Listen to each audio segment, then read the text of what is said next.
தாவேகா மாநாட்டில் கலந்து கொண்ட இளைஞர் ஒருவர் உயிரிழந்திருக்கிறார். இது குறித்து கூடுதல் விவரங்களுடன் இணைகிறார் எமது செய்தியாளர் கௌதம். கௌதம், நீங்க முழு விவரங்களையும் பதிவு செய்யலாம்.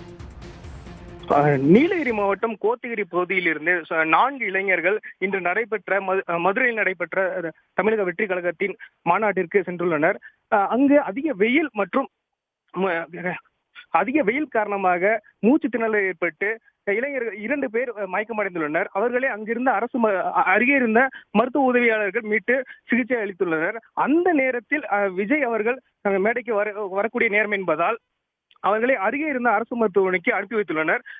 அங்கு அரசு மருத்துவமனைக்கு செல்லும் வழியில் ரோஷன் என்ற இளைஞர் உயிரிழந்துள்ளார். அவரது உடலானது அங்கே அருகே இருக்கக்கூடிய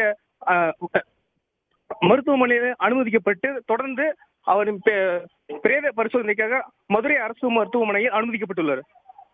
உடனுக்குடன் செய்திகளை தெரிந்து கொள்ள சன் நியூஸ் பெல் ஐகானை கிளிக் பண்ணுங்க.